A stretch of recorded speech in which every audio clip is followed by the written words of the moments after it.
Siap. Kalau lu main fisik kayak kita, security jangan, karena kita pindah langsung. Padahal kalau di gedung DPR, di depan DPR, 1.000 mahasiswa, 1.000 aktivis itu bisa dipukul mundur. Saya nggak ngerti ya, kenapa hanya 25 orang saja sulit sekali untuk dihambur. Karena kami yang ada di situ, kita legal, kita sudah ada pemberitahuan lewat hotel, dan kita sudah membayar penuh, dan kita customer. Walaupun pakai masker, saya tahu dari matanya, saya sudah tahu gerak geriknya mereka. Oh ini, oh ini, oh yang kemarin, oh itu gitu loh. Tapi waktu itu sebelum ada setuju itu, pihak kepolisian saya tanyakan kan, kalau Anda membuat ini acara berhenti, kemudian kami disuruh pulang, apa jaminannya bahwa tamu-tamu kami itu dari FTA bisa pulang tanpa diganggu? Wah, itu saya senang jawabannya itu. Siap, saya dan jajaran kami akan menjaga tamu-tamu Bapak, menjamin tamu-tamu Bapak tidak akan diganggu, dan kami akan kawal dan kami akan berikan pengamanan. Ya.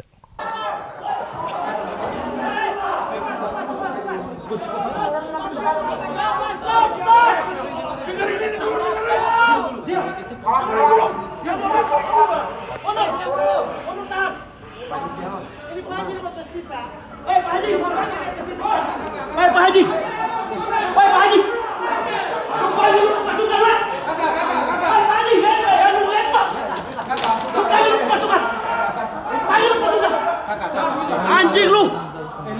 Assalamualaikum warahmatullahi wabarakatuh. Teman-teman FTA dimanapun berada di seluruh dunia, di seluruh provinsi, dan juga teman-teman seperjuangan yang menonton video ini. Hari ini saya bersama Mas Doni, Ketua Harian FTA, dan juga Mbak Ida, Sekjen FTA. Kami perlu bukan mengklarifikasi ya, kami perlu rasanya untuk memberikan suatu keterangan tentang yang terjadi kemarin itu seperti apa sebenarnya, dilihat dari kepentingan dan visi misi FTA, Forum Tanah Air secara komunitas. Jadi terus terang saja saya sangat kaget dan juga cukup miris ya melihat keadaan kemarin itu, karena hal tersebut sangat jauh daripada gambaran sebuah negara demokrasi, sangat jauh dari gambaran sebuah negara yang civilized. Apa itu civilized ya? Beradab ya, betul-betul bengis dan sangat-sangat tidak bisa ditolerir gitu. Jadi itu yang kita tangkap kemarin. Namun di lain pihak, kami dari FTA juga melihat ini adalah suatu bukti bahwa apa yang FTA perjuangkan itu nyata adanya. Karena yang kita perjuangkan adalah bagaimana demokrasi di Indonesia itu betul-betul bisa terlaksana, sehingga hak-hak dan suara rakyat itu sebagai pemilik kedaulatan di negara demokrasi itu bisa betul-betul terlaksana. Jadi yang selama ini, yang kalau ada orang menganggap ini sebuah tesis atau hipotesa ataupun cuman dugaan daripada suatu komunitas dari FTA bahwa Indonesia punya demokrasi itu seperti ini, kita baik-baik saja dalam proses demokrasi, nggak bisa. Kita sudah mulai reformasi lebih dari 25 tahun yang lalu, tapi kejadian kemarin itu seperti pembuktian ya Mbak Ida ya, pembuktian bahwa kita belum berada di level suatu negara yang civilized, suatu bangsa yang beradab seperti itu. Dan dari informasi yang kemarin itu, saya melihat bahwa keadaan seperti ini kalau dibiarkan terus malah justru sangat kontraproduktif dengan rencana Indonesia menjadi Indonesia emas atau negara maju ya, dari tahun 2045. Nah, kalau kita melihat secara garis besar, kenapa sampai terjadi seperti ini, kita melihat picture-nya yang lebih besar. Kalau kejadian seperti ini kan dianggap oleh pihak-pihak siapapun yang mendalangi. Kami dari FTA tidak menunjuk atau finger point, oh ini didalangin oleh ini, enggak, kita enggak berpikir seperti itu. Tapi siapapun di belakang ini itu hanya berpikir sumbu pendek aja, short term. Ya, kenapa saya bilang begitu? Karena kebetulan yang buat acara ini kan diaspora. Kemarin kita live, ya, dan dilihat oleh semua teman-teman diaspora yang tidak hadir secara langsung di Jakarta. Tentunya akan jadi pertanyaan kan, bahkan menyebar kepada teman-teman mereka, tetangga mereka, coworker mereka di Amerika, di Eropa, di Australia, di Middle East, di Jepang, di mana-mana tempat FTA berada. Mereka akan bilang, ya, ini di Indonesia kejadiannya gitu kan. Apa ini kan seperti itu. Jadi justru membuat orang-orang berpikir bahwa Indonesia ini masih negara yang primitif gitu, terbelakang. Ya, saya kira gitu. Saya sendiri bingung seperti apa kejadian ini. Apakah memang seperti ini? Saya shock ya. Biasanya saya lihat di TV atau di podcast atau di mana kejadian yang ada acara yang dipersekusi gitu ya. Yang ya dari zaman dulu lah ya, masih zaman 2019 ini Mas Doni kan sering dipersekusi dulu 2019 itu ya. Tapi saya mengalami sendiri kemarin, saya bilang it's really happened to me gitu. Iya makanya. Ternyata memang dari sekian banyak peristiwa kemarin-kemarin, inilah yang terjadi di negeri ini. Ketika kita memang rakyat bersuara, ada pandangan negatif di luar sana yang memang menestak bahwa memang inilah demokrasi, memang Indonesia sudah hancur. Betul kata Pak Tata kemarin ketika ada di konferensi pers itu, bicara kalau Indonesia terbelakang 40 tahun ke belakang. Lebih buruk dari Orde Baru, betul ya Kak? Nah, sekarang kalau misalnya kita melihat lagi next ke depannya, apakah demokrasi akan seperti ini terus dipertahankan? Apakah akan ada demokrasi, perbaikan demokrasi? Mungkin yang ada di pikiran saya, apakah kita akan seperti ini terus? Di mana rakyat ataupun akademisi dan intelektual ya yang jelas-jelas harus memang bisa memberikan pikiran, ide, gagasan itu untuk kemajuan bangsa, apakah harus ditekan terus oleh pemerintah? Saya pikir tidak. Berarti di sini harus ada perbaikan gitu loh Pak. Ya kalau menurut saya. Ya, memang betul ya bahwa Bang Tata ini dari New York, sehingga beliau sangat kaget dan terheran-heran dengan kondisi di Indonesia. Kami yang berada di Indonesia tidak terlalu kaget, tidak terlalu aneh, karena beberapa tahun yang lalu pernah kita terjadi seperti ini dan modusnya hampir sama. Polanya hampir sama. Jadi memang ya ini yang terjadi di Indonesia Bang Tata. Jadi selamat datang di Indonesia. Welcome to the real world. Ya, jadi memang itu memang, tapi di balik senyum ini sebetulnya menyakitkan. Menangis, perih rasanya. Apakah kita akan hidup di dalam aura, atmosfer seperti ini terus menerus? Apakah setelah pelantikan ini ada harapan ataukah ada keinginan dari pemerintahan rezim ke depan, Bapak Prabowo, apakah ingin diteruskan seperti ini? Apakah akan menyelesaikan persoalan-persoalan bangsa yang membuat malu, mendorongkan indeks demokrasi di Indonesia? Kalau saya melihatnya mudah saja ya. Kalau seandainya apa yang terjadi pada rejim Jokowi sekarang, kita sudah melihat bagaimana animo daripada investor untuk masuk ke Indonesia. Kan sangat susah. Kita bilang, contoh yang paling gampang aja lah. Kalau IKN mungkin istilahnya, ya namanya juga hutan, siapa sih yang mau investasi? Oke, kita bisa maklumin ya. Tapi investor secara real, the real investment di bidang-bidang lain itu sangat kecil. Kenapa?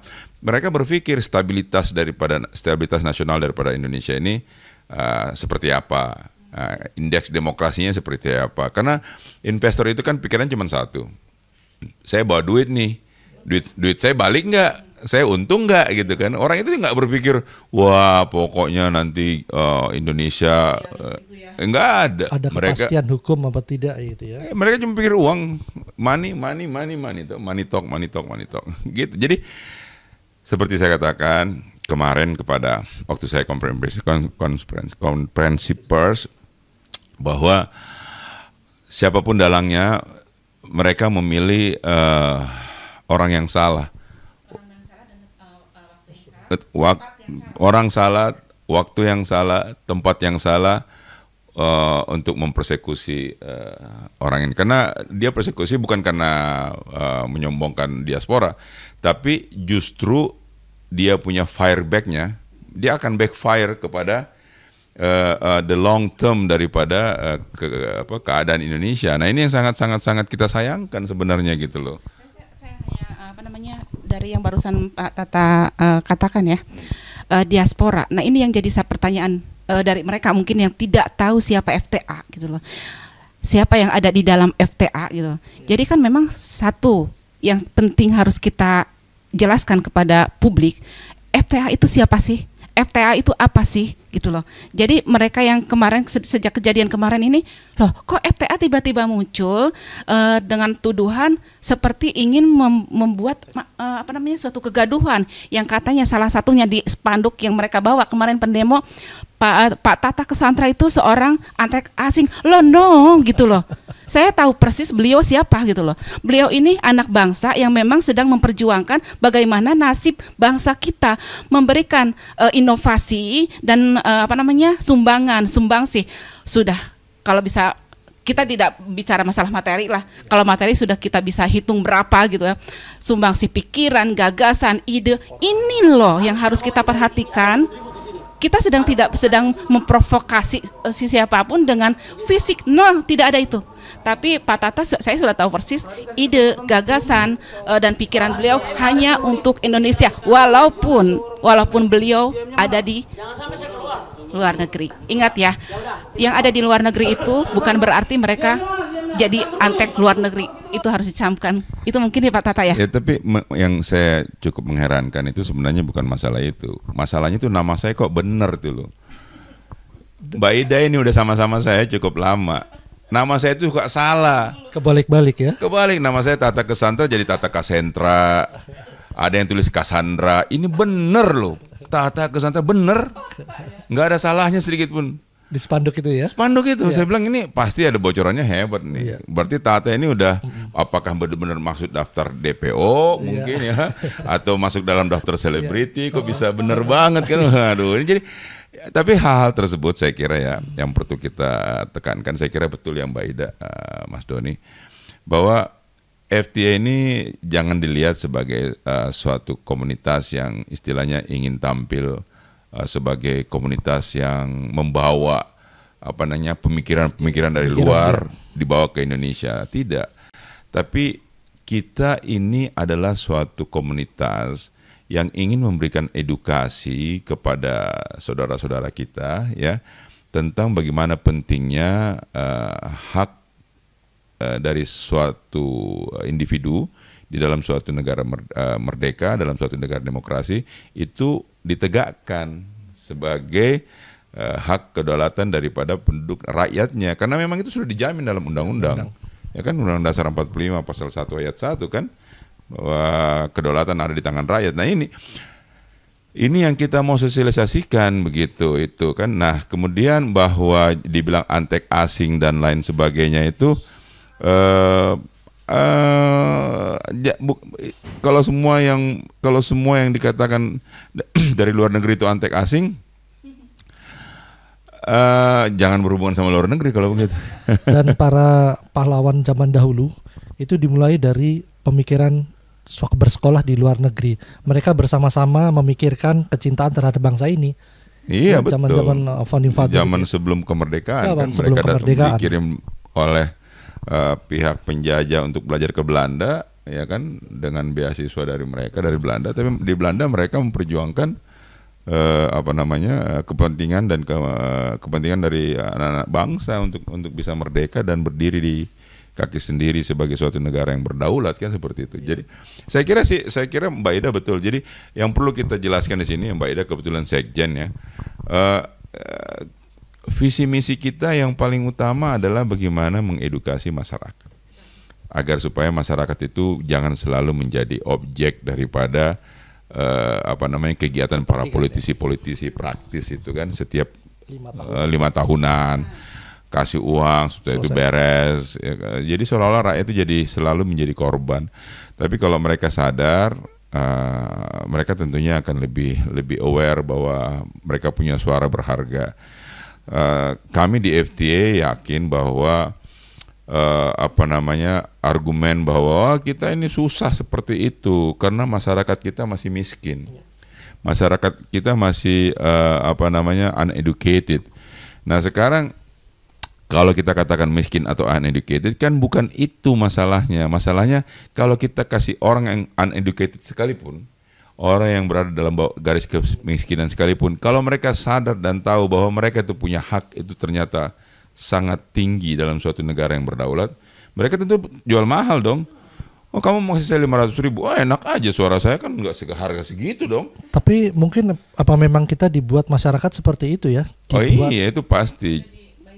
Ya, dibuat setengah bodoh, dibuat setengah miskin, sehingga kita ketergantungan. Emang masih bisa dikatakan kalau saat ini setengah bodoh setengah miskin? Kalau menurut saya enggak. Ini full dibodohkan, full dimiskinkan gitu kan, full iya betul.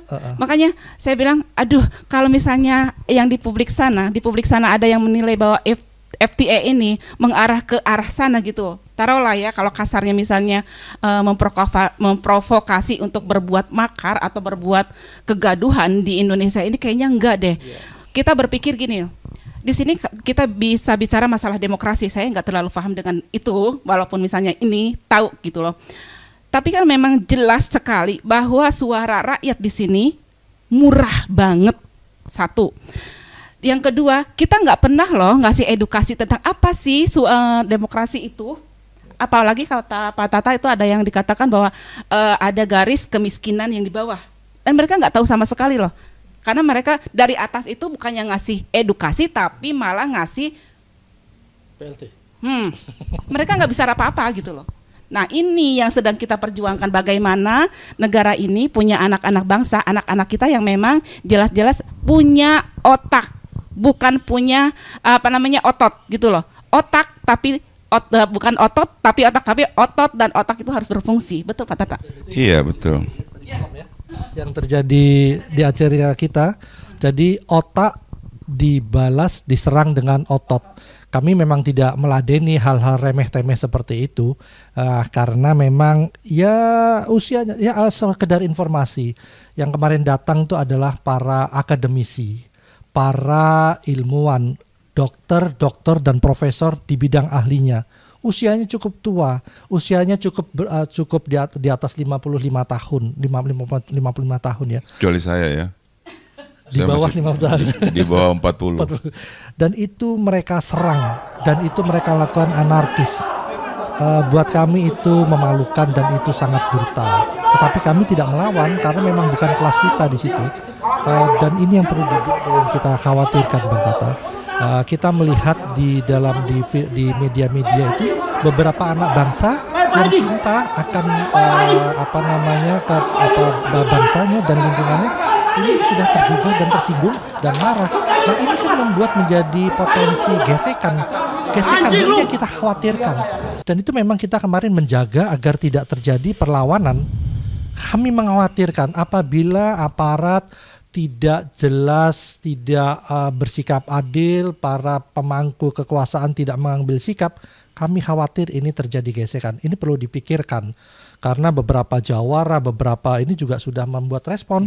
Kami tidak menghimpun sama sekali, tidak, kita menahan, tetapi itu yang kita khawatirkan. Ya itu betul yang Mas Doni bilang. Jadi memang kemarin pada saat kejadian itu saya saya kira Mas Doni juga ya, Mbak Ida dan teman-teman yang punya apa. Karena jangan salah, FTA ini bukan member saja, tapi jaringan. Ya kan? Seperti Mbak Ida selain member, sekjen punya jaringannya sendiri. Mas Doni ya kan sebagai ketua harian juga punya jaringannya sendiri. Jadi jaringannya ini yang kemarin yang panas, gelisah, ada apa, kenapa dipersekusi, kenapa seperti ini yang mencoba menghubungi saya juga dihubungi oleh beberapa elemen-elemen lain. Apa yang kita harus lakukan nih Bang? Kita siap nih, tunggu perintah, apakah istilah apa? Siap perintah. Ya kan saya juga siap perang, siap segala macam. Aduh. Saya nggak biasa dengan istilah-istilah itu. Siap perintah Bang. Belum perintah apa ini kan. Jadi intinya kita kembali lagi back to the laptop bahwa FTA itu visi misinya cuma satu, bagaimana melihat saudara-saudara kita itu betul-betul jangan selalu dimanfaatkan karena kemiskinannya, dimanfaatkan karena kebodohannya, dan janganlah menjadi alasan buat kita bahwa karena rakyat kita masih bodoh, rakyat kita masih miskin, ya udahlah susah dikasih taunya, nggak nyambung. Itu pasrah dan saya kira gini ya, kalau seandainya nih ada orang yang uneducated, anggaplah uneducated, kemudian dia dibawa garis kemiskinan. Tapi kalau dia tahu haknya dia, bahwa ternyata kalau saya nggak pilih dia, ada kemungkinan dia nggak jadi gubernur, nggak jadi bupati, wali kota, nggak jadi anggota DPR ya. Iya, loh kenapa begitu? Ya one vote, satu suara adalah sangat berharga kan. Gitu loh. Dan jadi, FTA tidak masuk dalam ranah politik praktis ya Bang ya? Bukan. Tidak dalam mendukung dalam pilkada dan lain-lain, itu yang kita mau saya sampaikan. Ya artinya gini, waktu mereka saudara-saudara kita ini, rakyat di bawah ini memilih siapa wakilnya, mereka sadar betul bahwa yang mereka pilih ini sesuai dengan apa yang bisa menjadi aspirasi mereka. Ini memang butuh waktu. Kita sudah sama-sama maklum kan bahwa perjuangan FTA itu bukan perjuangan 1-2 malam. Itu perjuangan maraton panjang, perlu waktu, perlu endurance dalam berjuang. Makanya pejuang-pejuang FTA kalau kurang-kurang kuat, istilahnya ini kan kayak lari maraton ya, banyak yang tumbang di tengah jalan, biasanya begitu. Dan rezim tidak perlu khawatir dengan keberadaan FTA. Kami bukan dalam rangka praktis turun ke jalan untuk memakzulkan, untuk anti-asing. Bukan seperti itu. Apa yang lagi asing? Kita adalah komunitas pikiran, ide, dan gagasan. Itu yang perlu dicermati oleh rezim, bahwa kami tidak dalam ranah itu. Tidak usah khawatir, dan kita akan tetap terus kritis. Apapun yang misalnya ada dalam pikiran, yang kemarin punya ide untuk menggeruduk kita, ya apapun yang mereka punya ide, punya pikiran buruk terhadap FTA, tapi inilah FTA. FTA itu tidak, satu kali kami jelaskan bahwa FTA tidak bisa digiring ke sana, tidak bisa digiring ke sini. Kami bukan bebek. Dan jangan salah nilai bahwa kami itu memang punya prinsip gitu loh. Jadi ketika kami harus bersuara, ya kami bersuara karena kedaulatan kami memang ada di kami gitu loh. Kedaulatan rakyat ya harus ada di rakyat, bukan di tangan penguasa gitu loh. Jadi kita coba edukasi semuanya untuk seluruh rakyat Indonesia, terutama untuk anak muda nih yang sekarang, apalagi yang kemarin hanya mengandalkan lutut, otak. Coba edukasi mereka. Kita berusaha untuk mengedukasi anak-anak seperti itu. Jangan mau digusur ke sana, digusur ke sini hanya untuk uang Rp30.000. Kita miris sekali loh, nangis sekali loh. Kenapa? Karena saya juga seorang ibu. Saya tidak mau gitu anak-anak saya digiring ke sana, digiring ke sini menjadi bodoh hanya dengan uang kecil gitu ya. Tapi informasinya loh Mbak Ida ya, bahwa waktu selesai acara itu saya dengar dari teman-teman, saya nggak tahu betul apa enggak ya, bahwa kejadian ini memang kan bukan pertama kali, ya kan, sudah sering. Dan katanya orangnya itu juga yang bikin rusuh ya. Iya betul, karena memang saya tahu persis ya. Saya tahu persis, saya hafal orang-orangnya walaupun pakai masker tuh kemarin kan. Iya pakai masker ya. Yang anehnya padahal udah nggak ada COVID ya. Iya, itu pertanyaannya. Walaupun pakai masker saya tahu, dari matanya saya sudah tahu gerak-geriknya mereka. Yang kemarin, itu gitu loh. Jadi orang yang sama gitu. Orang yang sama. Dan saya dihitung oleh paranya sekitar 25 orang. Padahal kalau di gedung DPR, di depan DPR, 1.000 mahasiswa, 1.000 aktivis itu bisa dipukul mundur. Saya nggak ngerti ya, kenapa hanya 25 orang saja sulit sekali untuk dihambur. Karena kami yang ada di situ, kita legal, kita sudah ada pemberitahuan lewat hotel, dan kita sudah membayar penuh, dan kita customer. Kita betul-betul dibuat tidak beradab, diusir-usir, dipukul meja-meja itu semua, dirusak properti dan lain-lain. Ya, sangat tidak beradab itu. Mengapa kita tidak melawan itu tadi? Karena kita memang paham akan beradaban itu, kita sangat paham. Ya, saya kira yang Mas Doni bilang betul ya, bahwa kita begitu kejadian yang kita antisipasi adalah jangan sampai kejadian ini kita terprovokasi, ya kan? Ada beberapa hal menurut pandangan saya kenapa kita tidak terprovokasi. Pertama, karena memang niat dan members yang hadir dari FTA itu datang untuk berdiskusi, dan memang kita bergeraknya dalam bidang forum pikiran, forum diskusi. Jadi itu yang ada dalam kita punya benak kan, satu. Yang kedua yang seperti Mas Doni bilang, udah sepuh-sepuh semua ya kan. Udah intinya mereka bukan orang-orang yang mau ngajak berantem dan mudah terprovokasi, karena cukup mature ya, sudah cukup dewasa gitu loh. Dan sudah selesai dengan masalah hidupnya sendiri. Iya, sudah selesai dengan hidup dunia ini. Jadi kalau dikatakan wah kita dirangsek, nggak ada perlawanan, ya kita ngapain mau melawan, kita bukan kelasnya kita seperti Mas Doni bilang. Tapi kembali lagi seperti yang saya katakan di awal, ini adalah suatu gambaran buruk daripada demokrasi di Indonesia, dan ini akan menjadi catatan yang sangat sangat mencoreng perjalanan demokrasi kita. Karena bukan saja karena, saya nggak tahu ya, laporannya Mbak Ida tadi pagi kan sudah viral katanya kemana-mana kan. Saya punya teman-teman yang dari Jerman, dari Australia, yang di Amerika, itu sudah bilang ini sudah jadi istilahnya kalau orang sana bilang talking point, jadi sudah jadi pembicaraan begitu. Semua WA group rasanya juga sudah membahas tentang kasus ini. Kenapa menjadi pembicaraan utama? Karena ini yang sangat nomor satu dikhawatirkan, disedihkan oleh masyarakat Indonesia. Tidak ada lain. Mungkin ini sudah beberapa kali ya, yang kebetulan yang ada di Surabaya pun juga demikian. Saya jadi teringat Bang, itu kasus Ahmad Dhani. Itu pernah kejadian seperti ini, dia di dalam hotel. Tetapi para pendemo itu tidak berani masuk. Mereka tidak bisa masuk karena dia ditahan betul oleh yang berwenang untuk tidak bisa masuk. Nah kemarin ini mereka masuk. Nah itu yang kita menjadi tanda tanya besar, dan kita kekecewaan kita yang sangat besar gitu ya. Dan itu di depan aparat. Saya sangat menjaga, kasihan kawan-kawan aparat itu di depan aparat mereka melakukan seperti itu.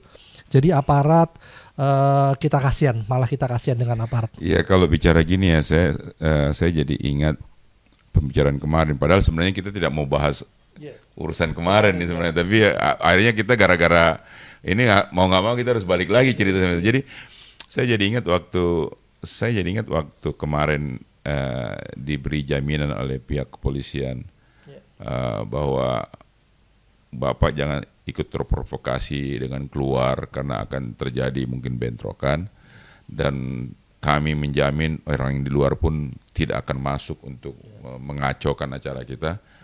Tidak lama setelah itu, bukan masuk lagi, langsung keluar, bubarkan. Dengan makian ya? Iya, saya kaget sampai kita punya banner segala macam dihancurin kan. Nah, mereka pergi. Tidak lama kemudian kan memang kita intens ya berdialog sama pihak keamanan dan pihak hotel. Kemudian mengatakan, Pak ini tidak kondusif, kita minta ini diberhentikan kan. Akhirnya pada saatnya kita di antara kita sepakat dan kita diskusi sama pihak pihak kepolisian dan pihak hotel, kita setuju untuk mempercepat acara itu. Kita makan siang dipercepat, tolong disediakan lebih cepat supaya tamu-tamu bisa makan, bisa pulang kan begitu kan. Tapi waktu itu sebelum ada setuju itu, pihak kepolisian saya tanyakan kan, kalau Anda membuat ini acara berhenti, kemudian kami disuruh pulang, apa jaminannya bahwa tamu-tamu kami itu dari FTA bisa pulang tanpa diganggu? Wah, itu saya senang jawabannya itu. Siap, saya dan jajaran kami akan menjaga tamu-tamu Bapak, menjamin tamu-tamu Bapak tidak akan diganggu, dan kami akan kawal dan kami akan berikan pengamanan. Saya ketawa aja. Saya bilang, Pak, kayaknya belum sejam yang lalu Bapak bilang sama saya, kami jamin tidak akan ada orang yang masuk dari para pendemo untuk mengganggu acara Bapak. Nah itu terus dia bilang, iya Pak, tapi itu kita kecolongan. Ya. Saya bilang, kalau kecolongan karena Anda jaga depan dia masuk dari belakang, jangan jamin dong sama saya. Kalau Anda menjamin, Anda kan pengaman. Begitu Anda menjamin, itu artinya perimeter daripada hotel itu Anda sudah jaga. Jadi kan kalau memang jamin begitu, that's guarantee, I guarantee gitu. Tapi ini terjadi gitu, jadi saya ketawa-ketawa aja. Saya nggak tahu ini lumrah atau tidak di sini gitu. Padahal itu Bang Tata, kawan-kawan, itu kita persiapannya itu untuk acara itu 2 bulan. Kita 2 bulan itu intens komunikasi dengan pihak venue, pihak hotel. Sehingga pada malam hari, jadi tanggal 28, kita acara 28 ya, tanggal 27-nya itu kita masih baik-baik saja, belum ada pemberitahuan, tidak apa-apa. Setelah pagi hari, 1 jam sebelum acara baru kita diberitahu ada demo di depan. Kita ditunjukkan ada surat dan lain-lain. Itu baru kita jam 7 pagi. Sehingga sangat tidak benar bahwa kami sudah diberitahukan bahwa akan ada demo dan lain-lain. Pun kalau ada demo itu hak berbicara, hak berpendapat masing-masing. Tidak boleh dipertemukan itu sebetulnya. Entah dipertemukan atau tidak sengaja, tidak boleh itu sebetulnya. Jadi kami sangat tegaskan bahwa persiapannya sudah cukup lama, para pihak-pihak semua sudah cukup tahu dan sudah saling menjamin untuk tidak membuat kekacauan. Begitu kira-kira. Jadi saya tegaskan bahwa pemberitahuan itu sudah ada dengan cara lisan dan lain-lain, dan pemberitahuan sudah disiapkan oleh pihak hotel. Jadi himbauan untuk kawan-kawan anggota FTA dan jejaringnya, tetap tenang dan tetap bersemangat. Ini adalah given dari Allah. Kita yang di daerah tetap bersemangat, tetap membuat kebaikan untuk bangsa ini dan di sekitarnya. Kita tetap konsolidasi dengan beberapa kawan-kawan yang lain, dan ke depan kita akan terus berbuat, tidak akan terus memikirkan, mendiskusikan pemikiran-pemikiran kebaikan untuk bangsa ini. Iya, betul. Dan konsolidasi di antara teman-teman akan kita terus tingkatkan. Begitu kira-kira. Iya, betul. Dan satu hal lagi ya, FTA kan memang dalam proses perjuangan di konteks yang lain mungkin. Kalau misalnya image-nya ada dari lain, berjuang itu di lapangan, berjuang itu seperti ini, seperti itu. Nah, inilah FTA. FTA itu berjuangnya seperti ini. Dan ke depan kita harus berangkat, pertama itu berangkat dari niat, betul kan? Pertama dari niat. Luruskan niat, luruskan pikiran, satukan hati, satukan pikiran, satukan langkah itu. Dimanapun kita perjuangan, entah itu di lapangan, entah itu di forum, entah itu di diskusi, menghasilkan satu gagasan, satu pikiran, dan insya Allah nanti kedepannya akan menghasilkan, ini loh, Indonesia akan mencapai Indonesia emas di tahun 1945 ketika 2040. Suka diskon deh. Iya. 2045 ketika rakyat kita, anak bangsa kita itu memang sudah terpacu untuk menjadi Indonesia, anak-anak yang terbaik gitu loh. Ingat, gunakan otak dan gunakan otot dengan baik. Terima kasih juga, itu jejaring kita yang ada di luar negeri ya. Anggota-anggota yang ada di 5 benua, di lebih dari 21 negara yang sampai saat ini saya masih belum balas semuanya WhatsApp-nya.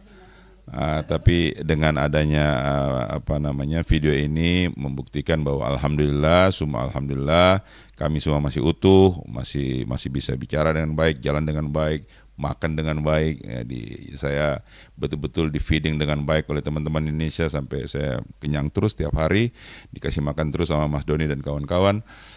Jadi kita sehat, alhamdulillah, sehat walafiat, kita tidak kurang satu apapun. Terima kasih semua doa dan supportnya dari teman-teman berbagai negara yang terus mengikuti perkembangannya.